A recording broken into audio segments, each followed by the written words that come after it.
Napoleon Bonaparte की पूरी कहानी।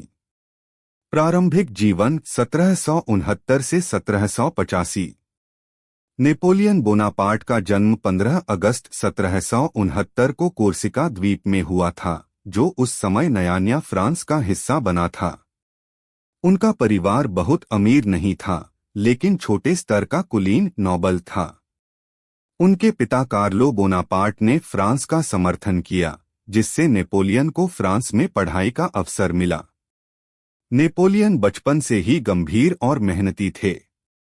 वे गणित और तोपखाने आर्टिलरी में बहुत तेज थे। केवल 16 वर्ष की उम्र में वे फ्रांसीसी सेना में अधिकारी बन गए।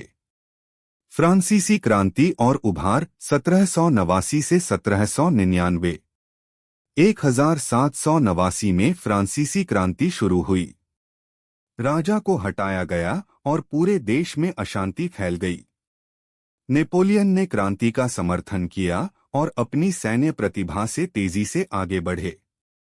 1793 टूलोन की घेराबंदी में जीत से वे प्रसिद्ध हुए। 1795 पेरिस में विद्रोह को कुचलकर राष्ट्रीय नायक बने। 1796 से 1797 इटली अभियान में ऑस्ट्रिया को हराया। इसी समय उन्होंने जोसेफिन से विवाह किया। फ्रांस का शासक बनना 1799 से 1804। 1799 में नेपोलियन ने सरकार का तख्ता पलटकर सत्ता अपने हाथ में ली। वे प्रथम फर्स्ट कॉन्सल बने। उन्होंने देश में स्थिरता और व्यवस्था लाई। उनके प्रमुख सुधार: नेपोलियन संहिता, नेपोलियनिक कोड, कानून में समानता, शिक्षा व्यवस्था में सुधार, प्रशासन और वित्तीय व्यवस्था मजबूत की, चर्च से समझौता कर शांति स्थापित की। 1804 में उन्होंने स्वयं को फ्रांस का सम्राट घोषित कर दिया। शक्ति का शिखर 1804 से 1811। नेपोलियन ने एक विशाल सेना बनाई जिसे ग्रांड आर्मी कहा जाता था। प्रमुख विजय: ऑस्टरलिट्स का युद्ध 1805 ऑस्ट्रिया और रूस की संयुक्त सेना को हराया। प्रशिया को पराजित किया। 1811 तक नेपोलियन का प्रभाव यूरोप के अधिकांश हिस्सों पर फैल चुका था। उनका मुख्य शत्रु ब्रिटेन था। ब्रिटेन को कमजोर करने के लिए उन्होंने महाद्वीपीय व्यवस्था कॉन्टिनेंटल सिस्टम लागू की, लेकिन इससे यूरोप को अधिक नुकसान हुआ।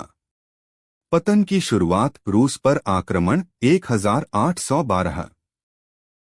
1812 में नेपोलियन ने रूस पर आक्रमण किया। रूसियों ने पीछे हटने की नीति अपनाई, शहर जला दिए। कड़ाके की सर्दी ने नेपोलियन की सेना को नष्ट कर दिया। 6 लाख सैनिकों में से केवल लगभग 1 लाख ही लौट पाए। हार और पहला निर्वासन 1813 से 1814। यूरोप की शक्तियां एकजुट हो गईं।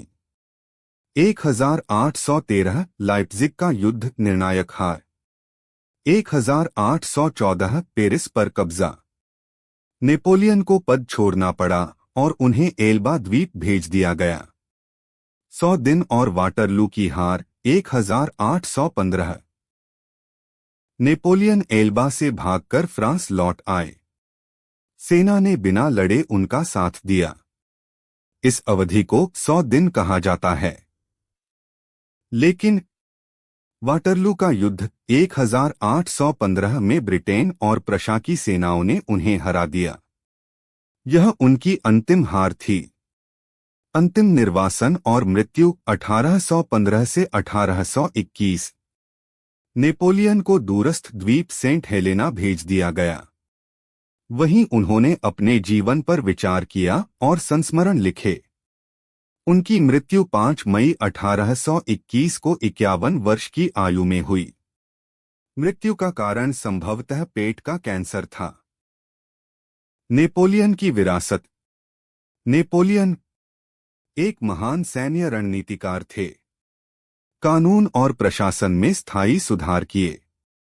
आधुनिक यूरोप के निर्माण में भूमिका निभाई, लेकिन उनकी महत्वाकांक्षा ने लाखों लोगों को युद्ध में झोंक दिया।